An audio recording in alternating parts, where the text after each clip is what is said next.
Bonjour à tous et bienvenue pour ce nouveau rendez-vous expert consacré à un sujet qui est au cœur de l'actualité, à savoir l'intelligence artificielle.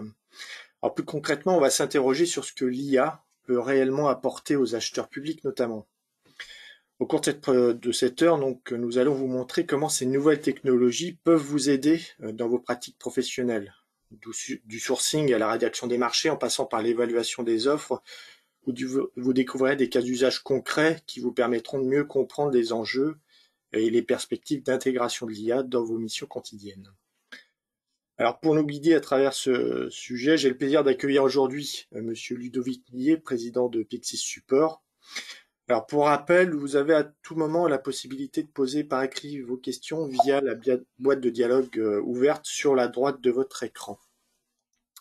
Alors avant de commencer donc, la présentation de ce webinaire, je voulais en profiter pour évoquer un numéro récent de la revue Contrat public que certains d'entre vous connaissent peut-être, le numéro de 265 de juin 2025, dont le dossier est directement lié à ce webinaire, puisque ce dossier explore les différentes facettes de l'intégration de l'IA dans la commande publique. Alors, il aborde notamment les enjeux et perspectives de l'IA pour transformer vos pratiques d'achat, comment la rédaction automatisée ou le sourcing augmenté peuvent redéfinir le rôle de l'acheteur. Est aussi abordé la nécessaire vigilance autour de l'IA générative, intégrant des conseils pour détecter et éviter ce qu'on appelle les hallucinations. Alors, autre sujet aussi, les contrats d'acquisition de solutions d'IA, avec un panorama des différentes catégories de contrats et les clauses clés à intégrer pour sécuriser ces acquisitions. Et enfin, le dossier met en lumière l'importance d'accompagner la transition vers l'IA au sein des services achats, en insistant sur la formation, la sensibilisation des acteurs et la promotion d'une IA frugale. Alors, ce numéro donc, constitue donc un très bon complément à ce webinaire, et si vous souhaitez l'acquérir, vous trouverez le lien vers la boutique en bas de page, ou plus pratique, vous pouvez directement scanner le QR code qui vous redirigera directement vers la boutique. Voilà, bon, après cette petite page promotionnelle, je laisse la main à Monsieur Ludovic Millet pour sa présentation. Alors, j'essaie juste de me retrouver parce que j'ai perdu la webcam. Tant pis, vous ne me verrez pas. Si vous avez une manip pour réafficher la cam, si j'ai dû la mettre en bas, du coup. Hop, elle est En là. fait, nous, Monsieur Meillet, on vous voit. Par contre, vous ne vous voyez pas. Comme ça, vous pouvez vous concentrer sur la présentation. C'est encore mieux. Bonjour, bonjour à toutes et tous. Bienvenue dans ce numéro. Un grand merci au moniteur et à Monsieur Do, avec qui on avait bien réfléchi sur cette revue sur l'IA dans les achats publics. C'est vrai qu'on parle beaucoup d'IA en ce moment, c'est même le sujet de prédilection sur les réseaux. On voit un petit peu tout. On sait que l'IA maintenant dans les collectivités locales, les établissements est quand même globalement bien utilisé par les différents agents. Il y a une étude récente qui disait qu'on était entre 30 et 40% d'interrogations parfois d'IA, alors de chat GPT, d'IA gratuite, dans des milieux professionnels. Ce qui pose toute une série de questions, bien sûr, sur la confidentialité des données, qui est le sujet majeur que pose l'intelligence artificielle, le bon usage de l'IA, comme le soulignait M. Do sur la formation. On sait que l'IA Act imposera la formation de tout agent utilisant une IA quelconque pour savoir ce qu'on peut faire ou ne pas faire. Et ce qui nous a intéressé dans ce webinaire, c'était d'aller au-delà du discours théorique et vous montrer concrètement en fait ce qu'apporte l'IA dans le métier d'acheteur public. Donc c'est un cas d'usage qui est tout à fait restreint. Et du coup, peut-être couper court tout de suite à une question que vous allez me poser, et Monsieur Do, n'hésitez pas à me couper dans ma présentation, sur l'intelligence artificielle remplacera-t-elle l'acheteur public? Alors ma vision, c'est clairement non. Parce que l'IA doit rester un outil, et c'est comme ça qu'il faut le percevoir. Ce n'est pas parce qu'on parle d'intelligence que ça va remplacer l'humain. Par contre, c'est peut-être l'acheteur public qui sait utiliser l'IA qui remplacera l'acheteur public. C'est-à-dire que c'est une nouvelle compétence, à mon sens, nécessaire à développer pour tout acheteur ou juriste marché. En fait, je vais utiliser le terme acheteur d'une façon générale, un peu comme il est utilisé dans le code. Donc, acheteur, juriste, tous ceux qui contribuent finalement à l'acte d'achat. Et on se rend compte que l'intelligence artificielle ouvre de nouvelles perspectives. Et la perspective principale, c'est le gain de temps. On est capable maintenant de réaliser des tâches qu'il était impossible, inenvisageable de faire il y a 5 ans.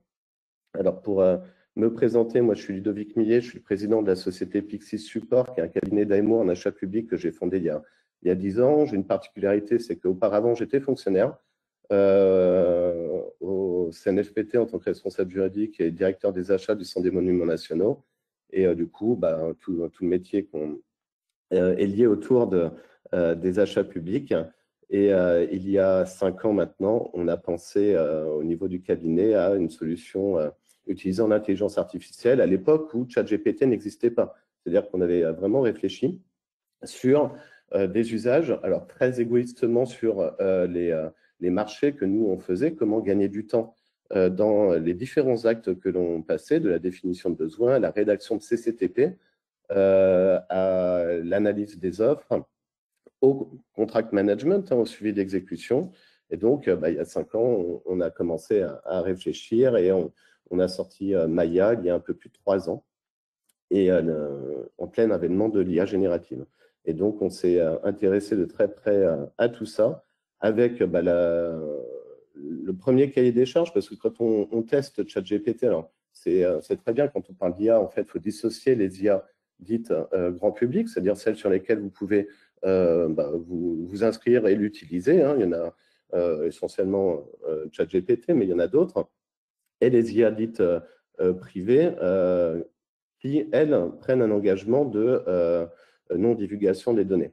Parce que il faut savoir que quand on utilise ChatGPT, qu'on met par exemple une offre d'un candidat sur l'IA, l'IA va utiliser finalement les données pour s'entraîner et les garder quelque part dans son cerveau. Données qu'on pourrait retrouver aussi sur le web par la suite, dès lors qu'elles ne seraient pas sécurisées. Donc ça, c'est complètement impossible dans un usage professionnel. Et donc, il va falloir dissocier finalement l'usage de l'IA publique dans des actes qui ne prêtent pas à conséquence, c'est-à-dire qui ne traitent pas de données confidentielles ou professionnelles. Par exemple, poser une simple question juridique à une IA, moi, je ne vois vraiment aucun problème là-dessus. Hein, dès lors que je ne vais pas donner dans ma question finalement mon budget estimé, les critères que j'entends utiliser pour le futur marché, dès lors que c'est des questions assez génériques, aucun problème. Des questions à titre privé, pareil, attention aux données personnelles que l'on envoie. Et pour le reste, dès lors que je suis dans un cadre professionnel, j'ai une exigence au moins d'imposer que le système d'intelligence artificielle utilisé n'utilise pas les données, que les données soient cryptées et que le système soit hébergé en France. Comme ça, les données restent sur le territoire national. Donc, c'est ça que pose finalement l'IA dans ses principaux enjeux. Mais après, si on résume, hein, l'IA, c'est ni plus ni moins que Excel. Hein, un acheteur deux personnes dans un même service n'utiliseront pas Excel de la même façon. Il y en a qui arriveront très bien, d'autres un peu moins bien. Ils n'ont pas peut-être été formés les deux de la même façon. L'intelligence artificielle, ce sera la même chose. C'est bien un outil dans les mains d'un acheteur. Et ce qui est intéressant dans votre métier, c'est que si vous êtes bon, vous allez être encore meilleur avec l'IA, puisque un bon acheteur saura peut-être mieux interroger l'IA. Dans le numéro du Moniteur, il y a un article sur les prompts, hein, ce qu'on appelle les prompts. C'est la façon de poser des questions à une IA, qui est une nouvelle compétence à avoir. Selon la question posée, la réponse n'est pas la même. Et selon la structure de la réponse, le détail, enfin la structure de la question, le détail de la réponse ne sera pas le même non plus. Et donc, c'est intéressant de voir que finalement, un acheteur expert dans son domaine qui pose une question à IA ne posera pas la question de la même façon qu'un acheteur débutant, par exemple, et n'arrivera pas au même résultat. Donc, dans tous les cas, l'intelligence artificielle va valoriser la compétence. Et ça, c'est des choses qu'on n'a pas l'habitude de dire. On voit tout et son contraire dans la presse, dans les réseaux. Mais en tout cas, moi, c'est une conviction profonde. Nous, ça fait 3 ans qu'on qu'on entraîne notre propre IA et donc on se rend compte de ça, que finalement, même au niveau du cabinet ou au niveau de nos clients, bah, ça amène à développer des compétences, à gagner du temps et puis à apprendre plein de choses parce que l'information vient tout de suite à vous. Et ça, c'est peut-être une avancée considérable parce que quand on est acheteur public, globalement, on est embauché pour des compétences, hein, c'est-à-dire soit des compétences juridiques, parfaite maîtrise du code, soit des compétences achats, comprendre tout l'enjeu des opérations de sourçage en amont, de bâtir une stratégie, d'étudier la data pour arriver à une stratégie d'achat sur l'allotissement de mon marché, la façon d'adresser mes fournisseurs, le choix des critères. Et dans la réalité, ben, en fait, on est vite rattrapé par la nécessité de produire parce qu'on travaille dans l'administration et l'administration, bah, c'est l'intérêt général qui prime et la continuité du service. Et la continuité du service est assurée pour partie bah, par la notification des marchés. On n'a pas le droit de mettre 6 ans à réfléchir sur un marché pour arriver au meilleur marché possible. Opérationnellement, ce n'est pas possible. Et du coup, dans ce contexte, a-t-on le temps, en tant que juriste, bah, d'avoir une veille juridique pointue, quotidienne, être constamment à jour dans ses connaissances? A-t-on le temps de rechercher précisément dans les bases Le Moniteur, par exemple, les réponses à des questions qu'un opérationnel nous pose et essayer de l'illustrer par la jurisprudence?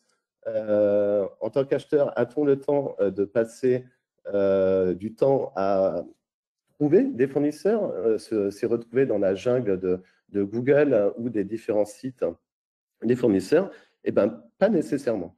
Et ça, c'est dommage parce qu'en fait, on est embauché à titre principal pour une compétence et finalement, on va peut-être avoir de moins en moins de temps à se perfectionner, à pouvoir aller au fond des choses pour bien faire son travail.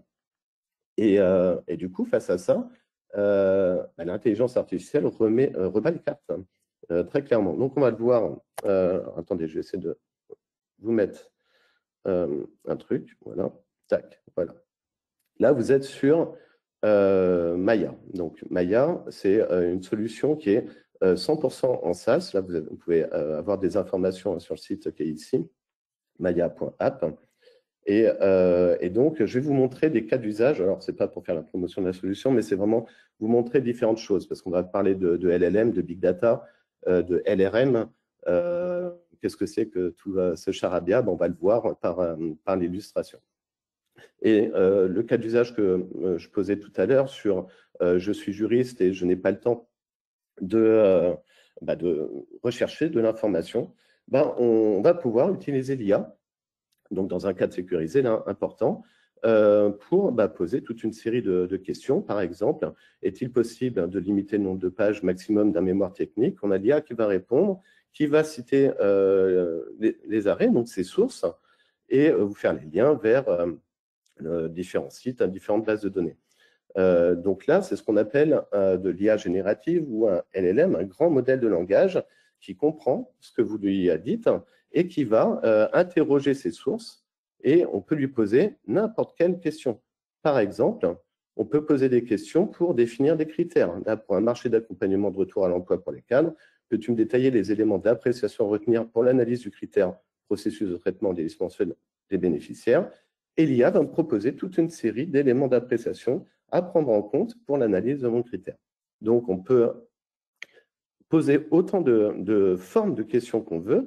On peut avoir des questions jurisprudentielles purement et simplement. Par exemple, que prévoit la jurisprudence sur la rectification d'office de l'offre par l'acheteur?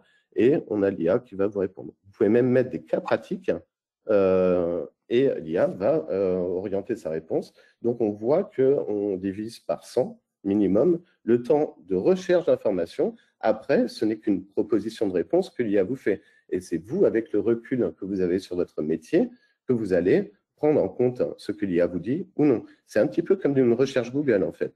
Sur Google, vous avez plein d'informations, vous mettez du temps à trouver, mais après, c'est vous qui faites le tri et qui allez formuler votre réponse. Sur l'IA, c'est la même.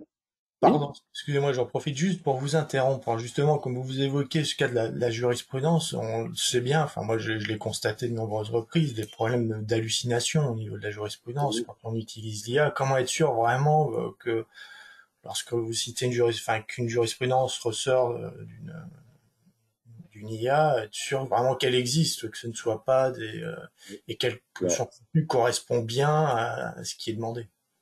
exactement ce qu'on appelle les hallucinations. Donc, il y a un avocat, enfin plusieurs avocats aux États-Unis qui se sont fait avoir avec des fausses décisions de justice qu'ils citaient dans leurs conclusions.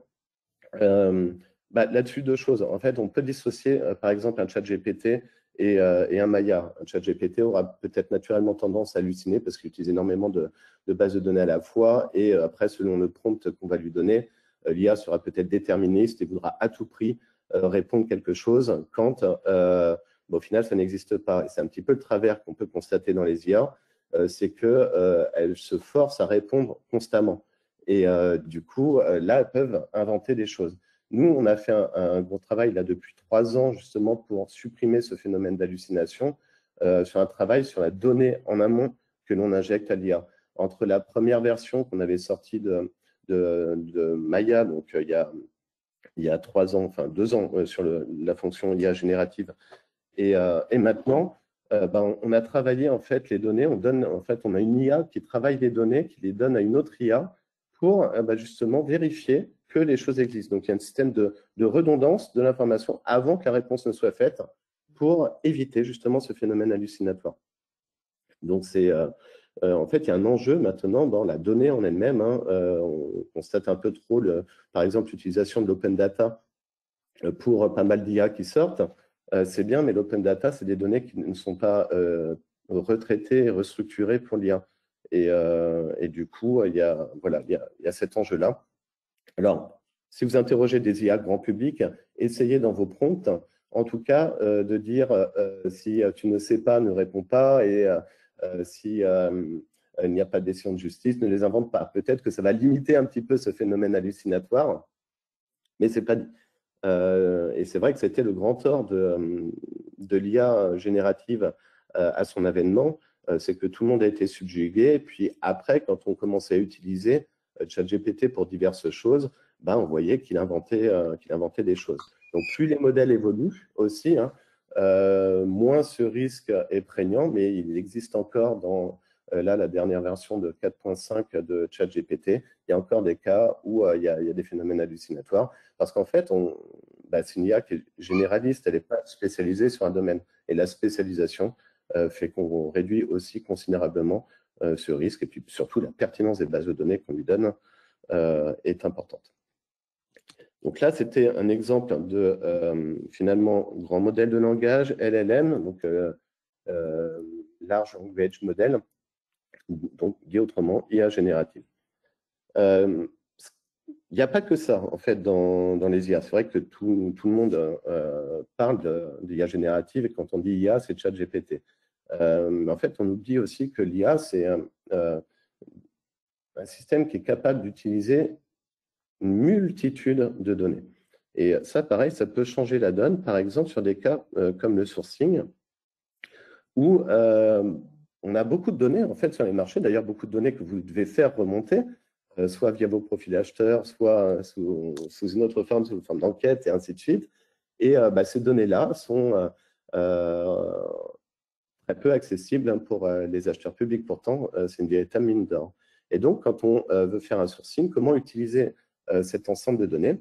Si par exemple, je veux faire un sourcing pour un marché nettoyage des locaux, ou n'importe quoi d'autre, là, j'ai l'IA qui va utiliser un ensemble de données, interroger systématiquement tous les marchés qui ont été lancés et attribués de 2015 à maintenant en temps réel, identifier tout de suite le top administration en nombre de marchés, ou alors en nombre de lots ou en montant, et d'office le top fournisseur.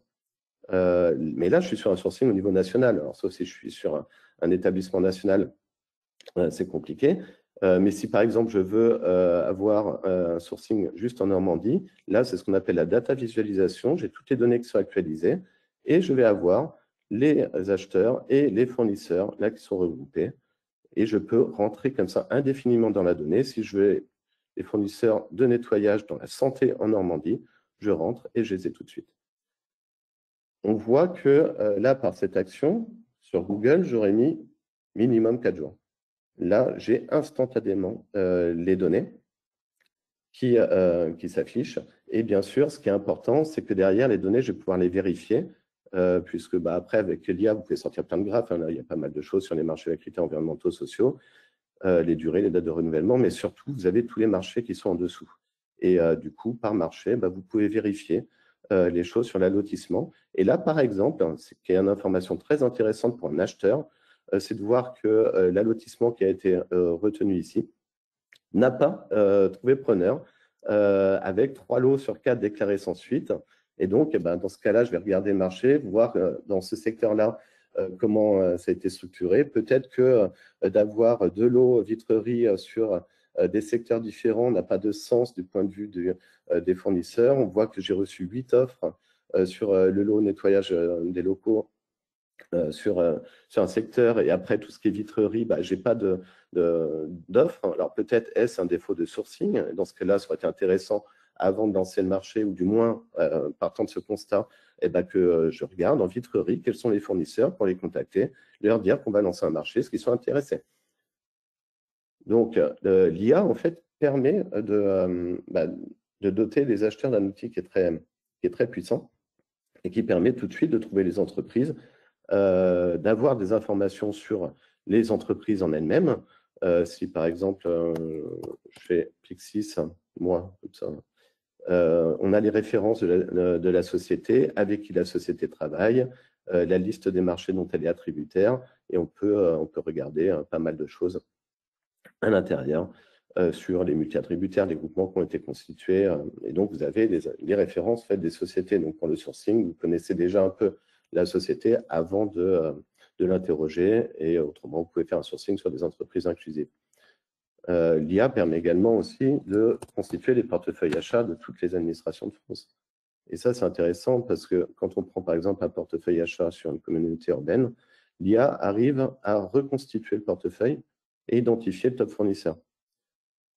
Portefeuille, après, je peux rentrer à l'intérieur et isoler par exemple, préparation de chantier. Là, je suis sur les travaux, j'ai tous les fournisseurs de travaux et la liste derrière de tous les marchés de travaux qui sont rattachés.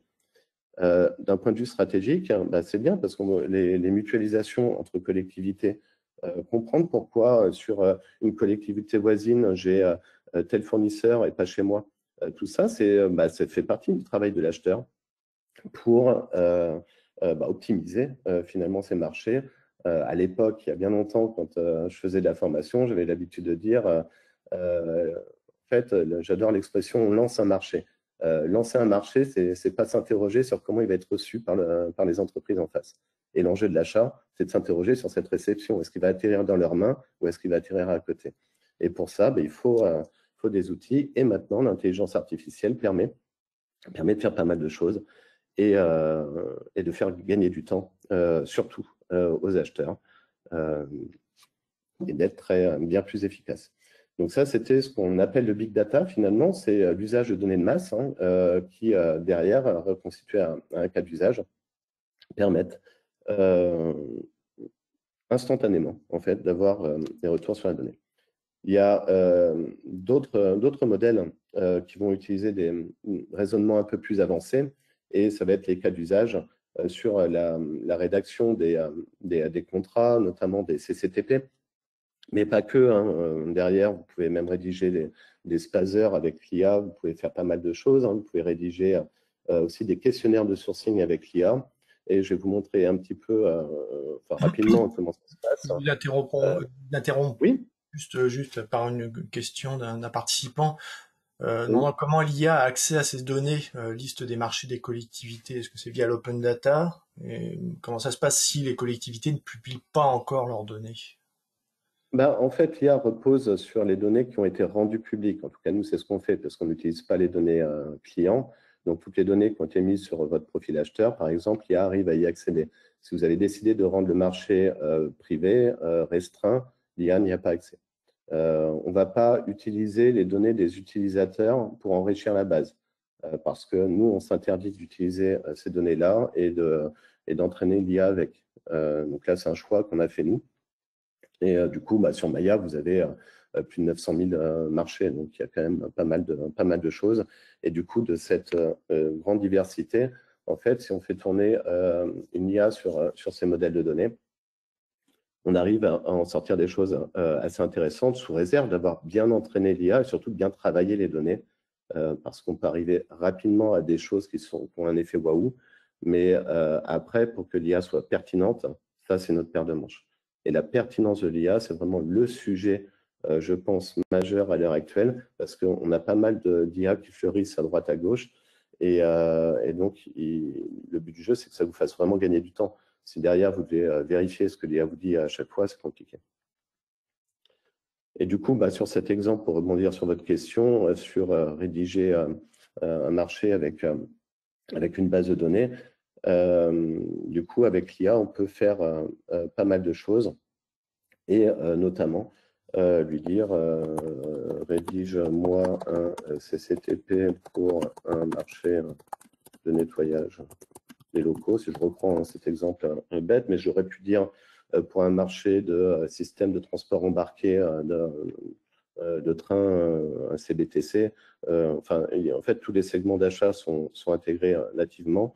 Et là, que ce soit un CCTP, un CCAP, peu importe, j'ai l'IA. Alors là, je vais faire un prompt assez classique. Hein. Je vais pas préciser totalement mon besoin, mais c'est pas grave. Mais je peux mettre des fiches d'expression de besoin. Je peux mettre un CCTP pour lui demander de rédiger un CCAP. Et après, là, j'ai le sommaire qui est constitué. Sur ce sommaire, je peux peut-être supprimer, par exemple, des propositions qu'elle me fait. Je vais pouvoir rajouter des choses. Si, par exemple, je veux un plan de progrès dans mon marché parce que l'IA ne me l'a pas proposé, je lui mets. Et une fois que j'ai validé ce sommaire, je vais demander à l'IA de rédiger directement le document. Ce qui est intéressant, c'est que vous avez d'office une version 1 d'un document qui répond aux besoins que vous avez exprimés. Et donc là, vous avez le marché avec là, le plan de progrès que je vais demander qui se rédige. Donc, je vais arrêter la génération. Alors, je ne lui ai pas dit qui j'étais dans mon prompt, hein, et donc ça, c'est pas grave, puisqu'après, je vais pouvoir remplacer, là, par exemple, je vais dire que c'est moi, le nom d'entité publique, parce que bien sûr, mon prompt ne sera jamais parfait. Donc, par exemple, je ne vais pas mettre tous les délais, les choses dans le prompt, mais l'IA peut me proposer des choses.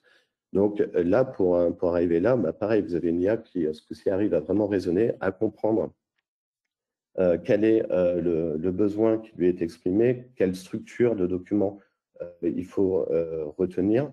Et là, quand on est acheteur ou opérationnel, d'ailleurs, c'est assez intéressant, puisqu'on a directement une proposition de contrat en lien avec un besoin qu'on a exprimé. Ça veut dire que c'est un changement aussi pour les acheteurs. Dans la réunion acheteur-prescripteur en amont pour préparer le marché, on peut arriver directement avec un projet de marché avant même que d'avoir discuté avec son prescripteur. Et après, on peut rechercher bien sûr pas mal de choses dans la base de données. Hein. Si je veux prendre les marchés nettoyage, j'ai plus de 10 000 marchés nettoyage dans la base. Et là, je vais pouvoir avoir accès à l'ensemble des pièces aussi pour regarder comment les choses ont été bâties. Donc, je ne vous montre pas toutes les fonctions parce que ce n'est pas le but. Là, c'était pour illustrer finalement un cas appliqué à la génération de contrats, quelle que soit leur nature. Ça peut être des DSP, des baux, ou, comme je l'avais dit, des questionnaires de sourcing, des spazers. Vous pouvez demander pas mal de choses à l'IA pour vous aider et avoir une version 1. Mais c'est sur la base de cette version 1 que vous allez commencer à travailler. C'est-à-dire que ce n'est pas une version définitive. Il faut bien penser que l'IA reste un outil dans vos mains pour que vous, ensuite, vous puissiez poser les bonnes questions pour aller au-delà dans les rédactions de clauses, pour aussi vous servir de l'IA pour revoir les rédactions de clauses, mais rien ne remplacera le dialogue acheteur-prescripteur pour arriver à sortir le marché. J'ai une question d'un participant en disant que votre outil est surtout destiné aux acheteurs publics afin d'améliorer la qualité d'achat et la rapidité des recherches. Et en quoi pourrait-il être un outil à destination des entreprises et opère-t-il une analyse pertinente des CCAP par exemple? Là, Maya, enfin le cas d'usage d'ailleurs du webinaire est centralisé sur l'achat public. Donc Maya est une solution 100% pour les acheteurs publics. On réfléchit sur une solution pour les entreprises qui sortira vraisemblablement en septembre-octobre, mais ce n'est pas le cadre de ce webinaire-là, qui est vraiment pour les acheteurs. Et après, si côté entreprise, dans la revue, vous avez un article, donc je vous encourage à lire cet article côté entreprise sur, effectivement, il est facile de donner à l'IA le contrat pour poser des questions, pour lui synthétiser, lui demander de synthétiser quels sont les critères, les délais, enfin tout ce que vous voulez, pour analyser le contrat aussi, les risques, tout ça, il est possible de le faire. Alors après, avec les précautions d'usage, attention à l'IA que vous utilisez et à la donnée, où est-ce qu'elle arrivera. C'est un point assez important. Et du coup, côté acheteur, l'IA permet aussi de plein de choses. Si, par exemple, vous avez un CCAP ou des documents, je ne sais pas, un CCTP 150 annexes qu'on vous envoie pour rédiger votre CCAP et que vous dites vous avez des questions dessus, à partir de maintenant, vous n'aurez plus nécessairement besoin de lire tous les documents, vous trouverez l'information tout de suite. Si par exemple, je pose une question sur quelles sont les pénalités qui sont prévues dans le contrat, j'ai l'IA qui me répond tout de suite. Et là, je peux mettre autant de documents que je veux. L'IA va me synthétiser, me remonter les différentes informations. Donc, c'est assez intéressant puisque quand on rédige un marché, finalement, on fait beaucoup d'allers-retours avec la documentation technique et on perd pas mal de temps pour trouver une information, pour vérifier aussi qu'il n'y ait pas de doublon entre le CCTP et le CCAP. Là, l'IA peut s'en charger. Donc, c'est encore un gain de temps qui est intéressant. Et un truc que vous attendez aussi, et ça, c'est des questions qu'on nous a souvent posées, au-delà du contrat, c'est vrai que l'acheteur et les prescripteurs d'ailleurs passent un temps considérable sur l'analyse des offres. Et l'analyse des offres est un très très bon cas pour l'intelligence artificielle si on la replace dans le cadre d'un besoin. À l'heure actuelle, quand on est acheteur et quand on doit valider une analyse d'offre, donc une grille d'analyse qui a été faite par un opérationnel ou un AMO ou un maître d'œuvre, pour valider la grille, on n'a pas d'autre choix. En théorie, pour bien la valider, on n'aurait pas d'autre choix que de lire la totalité des offres. Sauf qu'on le sait, on n'a pas le temps. Donc, la validation, majoritairement, va se faire sur un contrôle de cohérence des notes attribuées entre les candidats et des commentaires s'ils explicitent bien la note qu'on a attribuée. Donc, c'est assez logique, puisque je n'ai pas nécessairement le temps de lire je sais pas, les 10 offres qui auraient été reçues, ou alors il y a des marchés, vous en avez 500, des marchés de formation. Quand vous validez, en tant qu'acheteur, vous n'avez pas le temps de relire tout ça. Sauf que maintenant, avec l'IA, vous allez l'avoir. Vous allez pouvoir vérifier les choses et contrôler toute une série de choses dans les offres. Si, par exemple, je prends, je vais prendre mon DCE. Et je vais prendre mes offres. Là, je vais prendre l'offre d'un candidat, par exemple. Alors, l'offre d'un candidat, on voit que c'est avec pas mal de documents.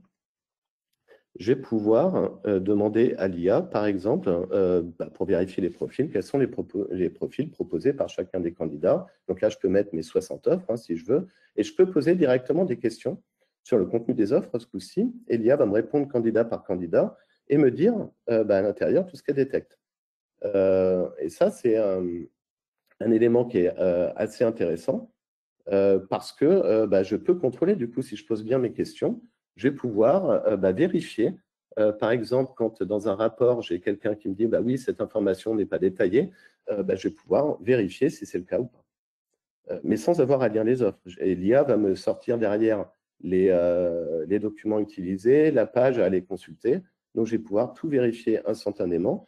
Et donc, en termes de contrôle, je vais du coup augmenter la sécurité de l'attribution de mes marchés. Alors justement, pardon, excusez-moi, je vous ai coupé. Je vous en prie. Alors, vous évoquiez justement le DCE et participant demande si l'IA peut déceler ou non les incohérences au sein de différents documents de la DCE.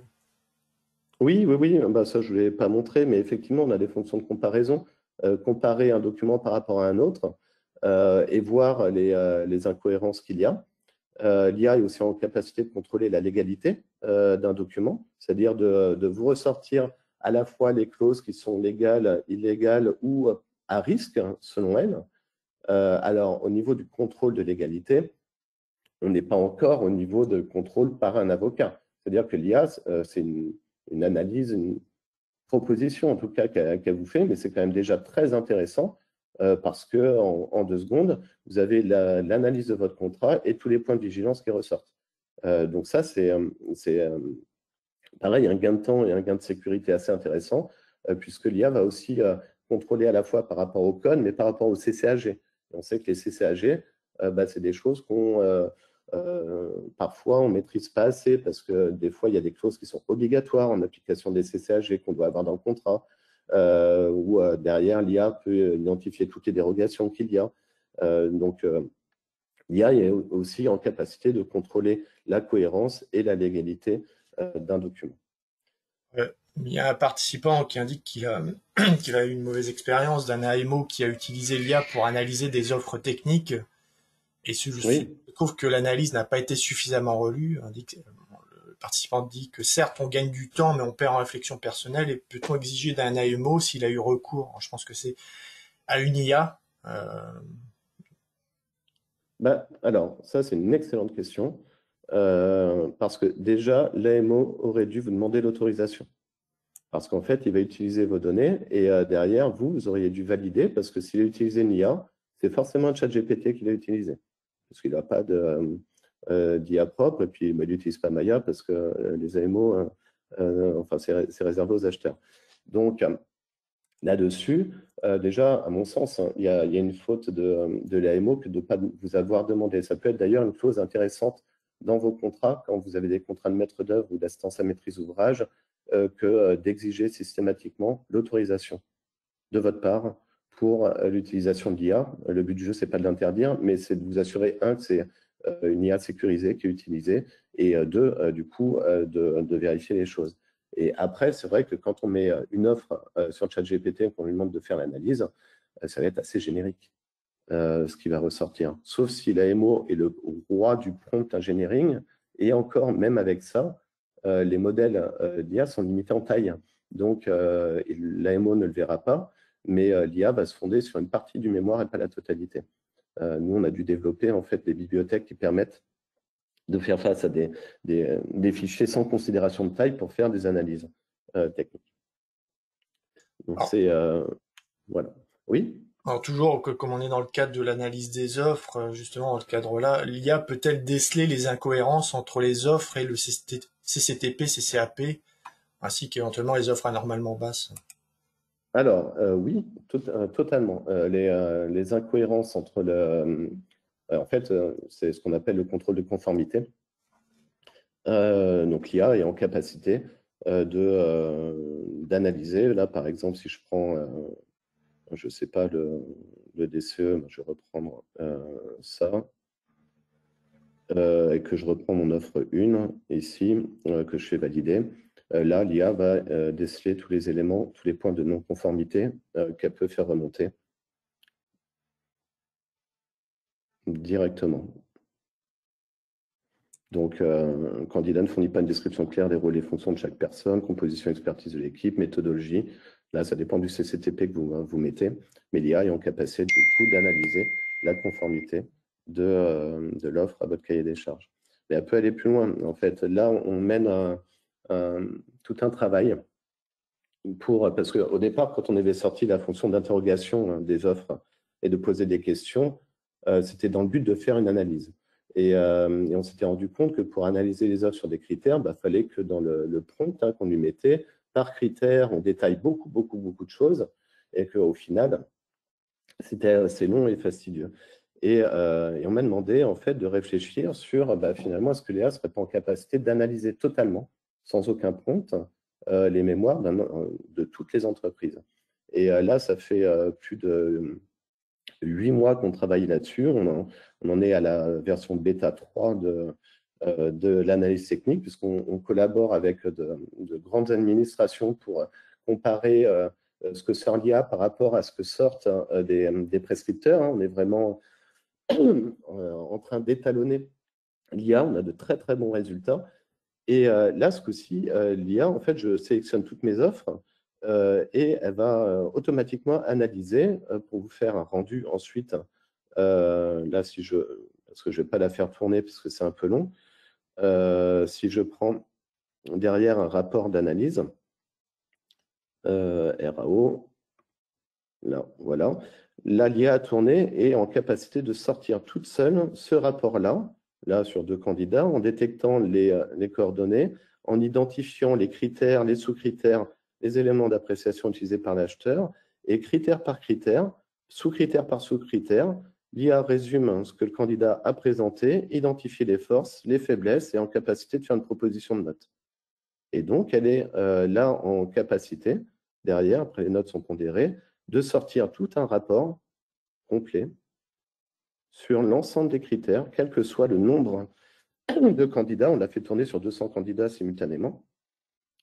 Et surtout de citer derrière ces sources.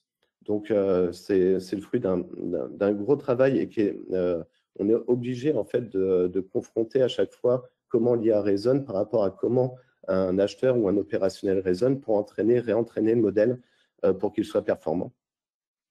Et là, ce qui est intéressant dans ce cas d'usage-là, c'est que j'ai d'office un rapport qui sort qui peut être une aide pour les prescripteurs, non pas qu'ils vont ne pas analyser l'offre, mais étant donné que le rapport est éditable, ils vont pouvoir compléter les choses. Ça va permettre pour l'acheteur d'office d'avoir un rapport aussi pour contrôler ce que sort son assistant à maîtrise d'ouvrage, par exemple. Sur des marchés complexes, c'est hyper intéressant. Si vous avez des marchés de génie civil, par exemple, avec des mémoires qui sont colossaux, derrière, vous pouvez vérifier tout ça. Là, on travaille aussi, ça sort dans 2 semaines, l'analyse des candidatures, où l'IA est en capacité d'analyser les candidatures, donc la complétude des dossiers automatiquement. Donc là, pareil, c'est un gain de temps énorme. Surtout quand on a des marchés de formation, par exemple, on sait qu'on a de multiples lots, de multiples offres. Donc là, c'est une illustration je ne vous montre pas tout parce que ce n'est pas le but, de ce que peut faire l'intelligence artificielle appliquée à un cas d'usage particulier, les marchés publics. Et bien sûr, tout ça, ce n'est que le début. C'est-à-dire que plus les choses avancent, plus d'autres cas d'usage vont arriver. On travaille sur une multitude d'autres sujets avec des administrations pour en fait essayer de gagner du temps, de gagner en précision, d'avoir tout de suite une information structurée pour que l'acheteur derrière puisse bien faire son travail. C'est à partir de cette version 1 que l'IA sort que l'on va pouvoir retoucher, adapter, mais on aura gagné un temps ultra important. Voilà, je ne sais pas si vous avez des alors questions. justement, vous évoquiez toujours le problème des offres, mais donc le participant indique que il est opérateur économique, il apprend que son offre a été examinée par une IA et non par un acheteur et qu'elle a été rejetée. Est-ce que c'est contestable ou pas? Alors, c'est pour ça que je disais qu'il y avait un besoin de formation, en fait, obligatoire pour l'usage de l'IA. Parce que derrière, il y a des règles déontologiques à mettre en place au sein d'une administration.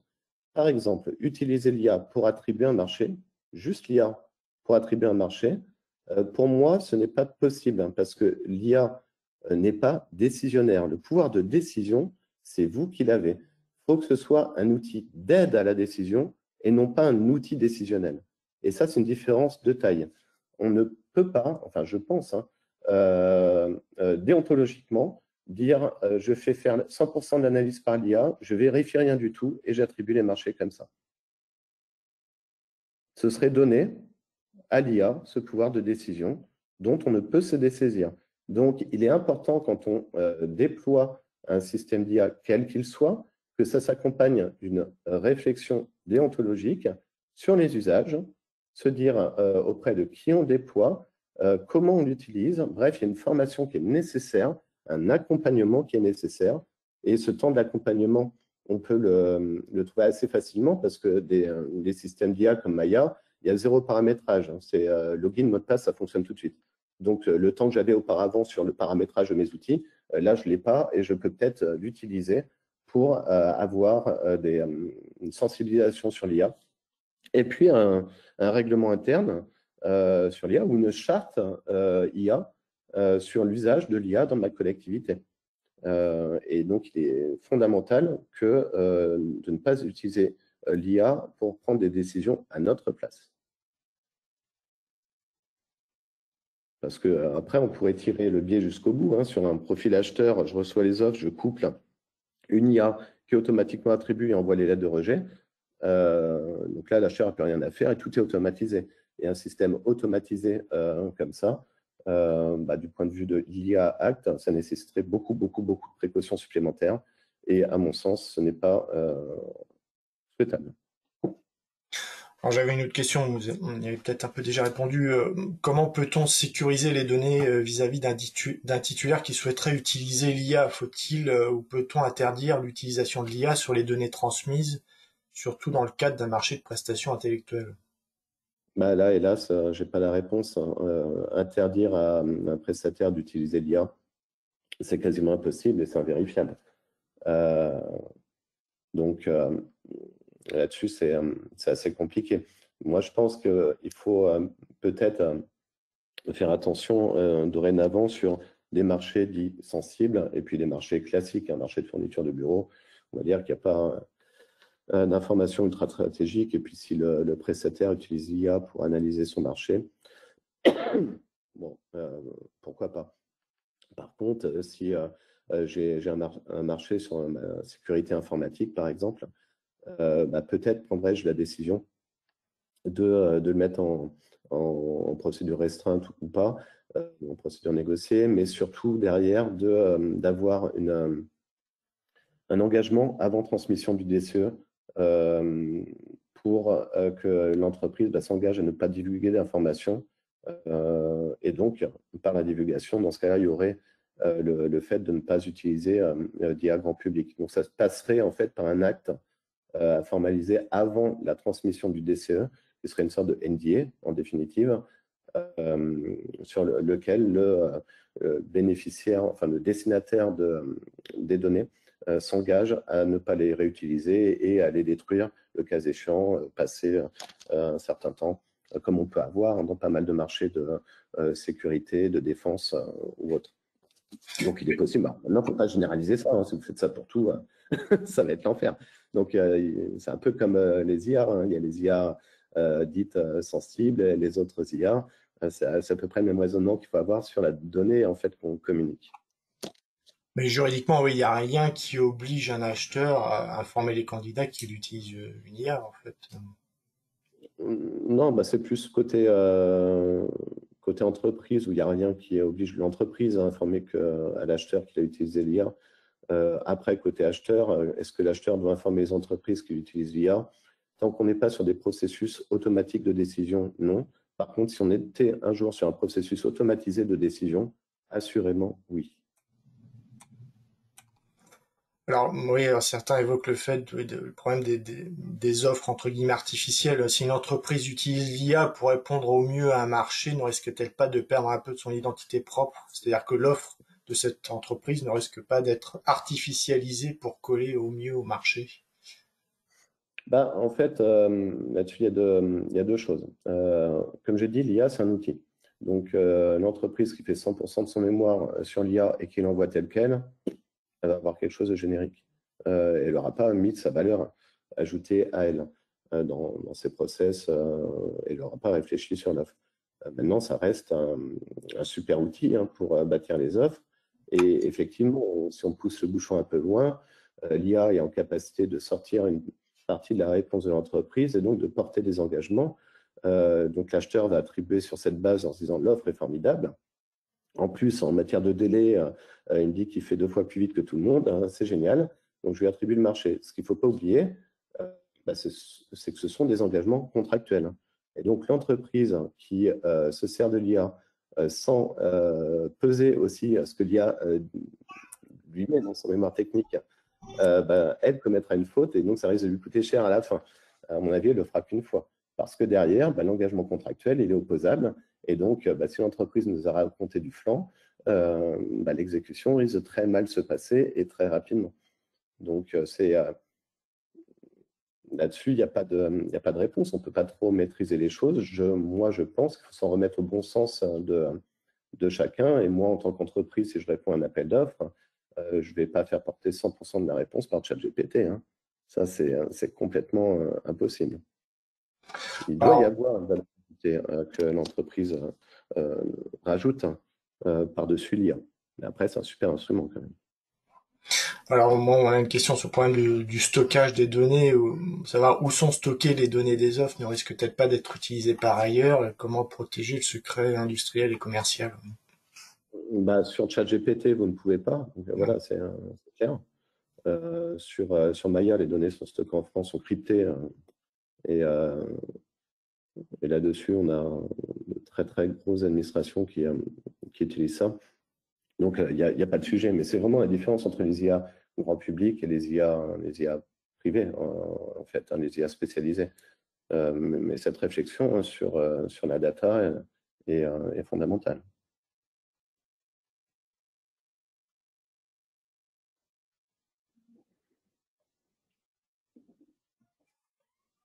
Bien, je vous remercie. Je regarde un petit peu en même temps, oui, les questions qui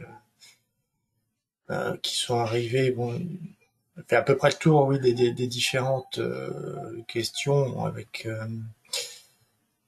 Alors, attendez, je les lis, je les découvre un peu en même temps.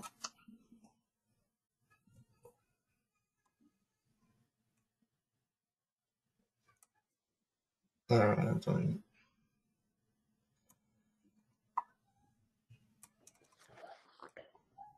Donc, oui, il y a un participant qui indique que la majorité de ces marchés sont passés par notre caisse nationale. Il nous reste en interne, entre autres, de petits achats, par exemple des défibrillateurs, pour lesquels nous ne bénéficions plus en interne de compétences techniques. Est-ce que Maya, ou l'IA de manière générale, permet de gérer ces petites procédures et nous appuyer notamment sur le calcul du coût global? Oui, en fait, ce qui est intéressant, c'est que techniquement, l'IA va pouvoir vous sortir pas mal de choses. Alors après, une IA ne remplacera pas un prescripteur technique, que ce soit clair. Maintenant, si vous êtes confronté à une pénurie à un moment donné que vous devez à tout prix sortir le marché, c'est vrai que l'IA va être super utile pour l'acheteur qui doit rédiger du coup tout le marché, CCTP compris, puisque l'IA peut faire d'office la proposition et derrière orienter l'acheteur. On va pouvoir rebondir, trouver aussi des marchés équivalents rapidement, demander à l'IA de faire la synthèse, d'intégrer ça dans ses propositions. Donc oui, l'IA peut donner un coup de main assez important dans ce cas de figure-là. Après, il ne faut pas supprimer les prescripteurs parce que sinon, on serait mal sur la définition de besoin. Mais en tout cas, moi, quand j'étais acheteur public, c'est vrai que il y avait des marchés que je savais très bien gérer parce qu'on en avait l'habitude.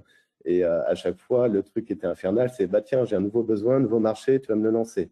Et là, mince, j'avais jamais lancé le marché de scénographie, ça marche comment? À l'époque, il n'y avait pas d'IA, donc c'était l'enfer. Là, il n'y a plus de sujet là, même si je ne sais pas lancer ce marché-là, c'est pas grave, l'IA me fait une première proposition, après je réfléchis, j'adapte les choses, mais je pars plus d'une page blanche. Et quand on sait que la première des questions posées dans les forums, c'est quelqu'un a-t-il un exemple de DCE sûr, on peut voir à quel point finalement ce sujet-là est prégnant.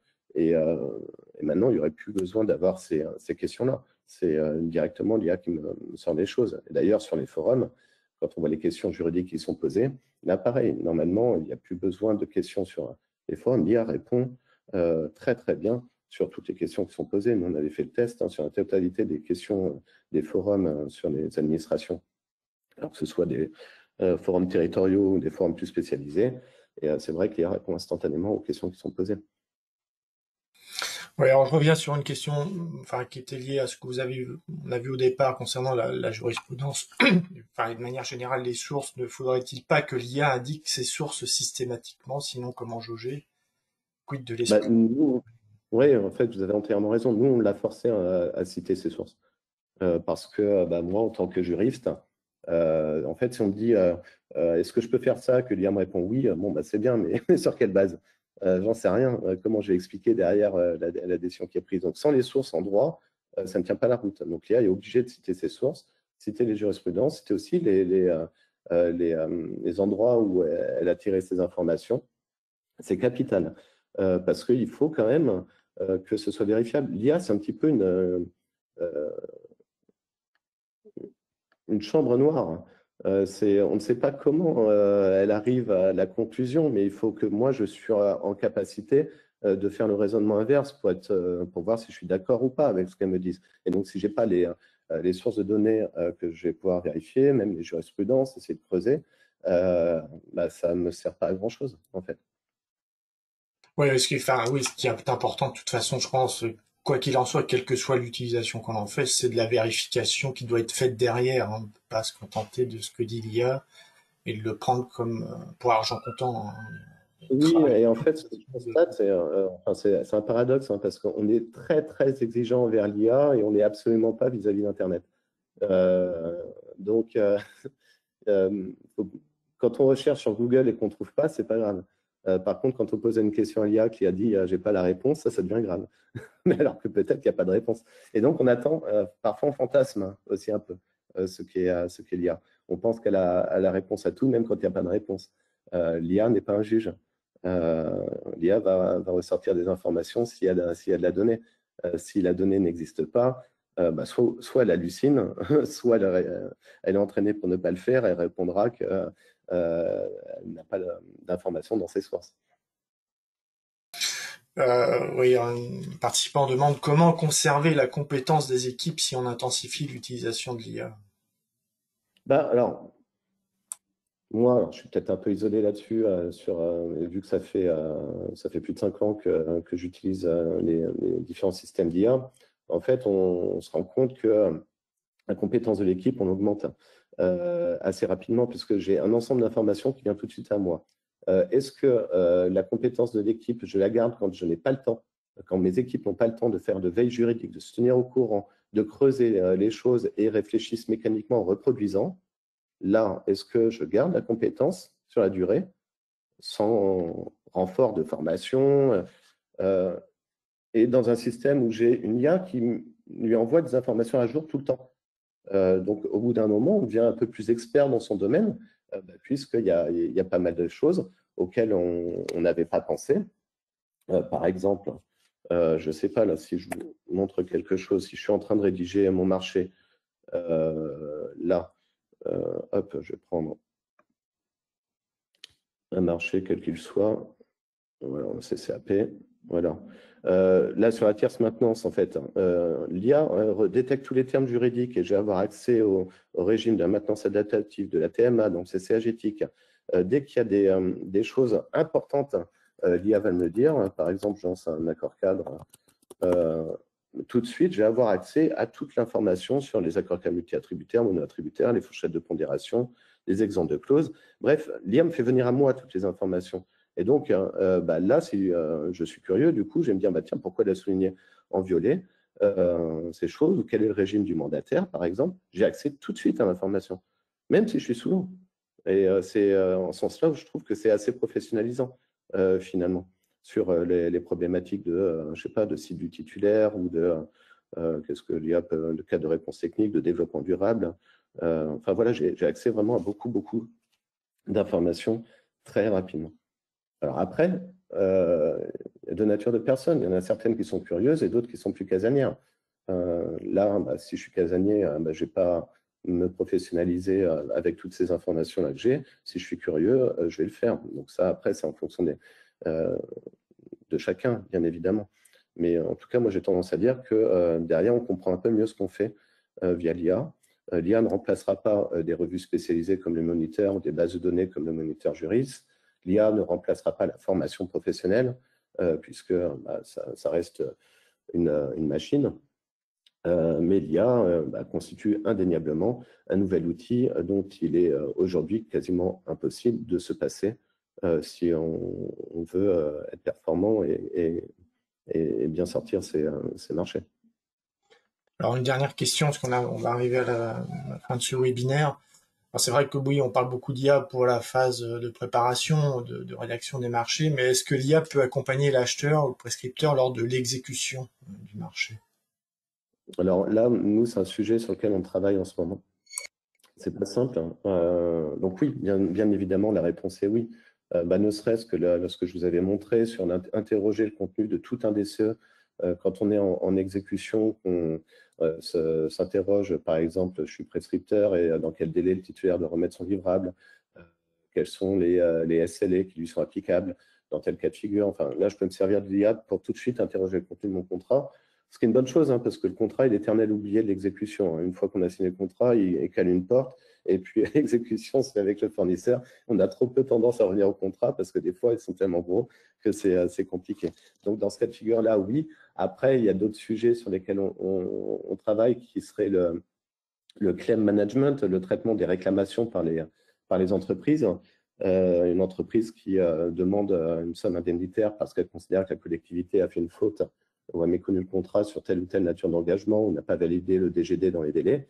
Là, c'est intéressant de pouvoir se servir de l'IA aussi pour avoir un pré-traitement de cette réclamation et faire venir rapidement à l'acheteur beaucoup d'informations sur le contenu du contrat. Donc, nous, on est vraiment en test là-dessus sur un grand nombre de réclamations pour voir jusqu'où l'IA peut aller et d'essayer de répondre à la question de est-ce que l'IA peut faire déjà toute une préanalyse, un peu comme l'analyse des offres en fait, hein, de la réclamation, de sa recevabilité.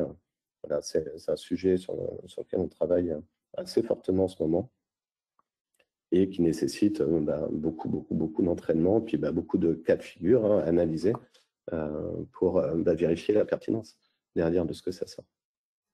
Et en cas de contentieux, est-ce que l'IA peut servir à porter un premier argumentaire ou... Oui, là, vous avez des IA qui sont plus juridiques que Maya, qui sont plus spécialisées. Donc, oui, en cas de contentieux, l'IA peut faire un premier argumentaire sans problème. Après, voilà, il va y avoir quand même un enjeu sur le prompt hein, qui est joué, de savoir décrire ce que l'on attend que l'IA ressorte du dossier. Il y aura quand même ce travail préalable. Comme je dis, le prompt engineering, c'est vraiment une nouvelle compétence à acquérir quand on interroge des IA, quelles qu'elles soient, parce que le résultat qui sortira ne sera pas le même sur quelqu'un qui maîtrise le prompt et quelqu'un d'autre. Donc oui, l'IA peut être utilisée, mais pour pas mal de choses, y compris au contentieux. Il y a pas mal d'avocats qui utilisent de l'IA pour gagner du temps, hein, dans la recherche de jurisprudence, de décision, ou pour bâtir hein, des premiers niveaux d'argumentaire, un premier niveau de consultation. Mais après, l'IA ne remplacera jamais l'analyse humaine, notamment la pondération que l'on apporte nous, ou le recul que l'on peut avoir sur telle ou telle situation. Et puis surtout la connaissance de notre collectivité, de notre établissement. Parce qu'il y a des choses qui sont vraies dans l'absolu, mais qui ne sont pas nécessairement applicables à notre situation, compte tenu de notre organisation, compte tenu de notre mission, notre principe de spécialité, compte tenu d'un contexte politique particulier. Tout ça, l'IA, en fait, passe à côté. Bien, écoutez, nous arrivons au terme de ce webinaire. Monsieur Millet, je vous remercie donc pour votre présentation, pour tous ces éléments. Et je vous donne donc rendez-vous prochainement pour un nouveau rendez-vous expert. Donc maintenant, ce sera à partir du mois de septembre. Et en attendant, donc je vous rappelle donc que vous pouvez consulter donc ce numéro de la revue Contrat public de juin, et ainsi que évidemment notre base de données Moniteur Juris qui est régulièrement mise à jour. Merci à tous les participants et merci beaucoup. Merci à tous pour votre participation. Et je vous dis à très bientôt. Au plaisir de recollaborer pour un prochain numéro. Merci à vous. À bientôt. Merci beaucoup. À bientôt. Au revoir.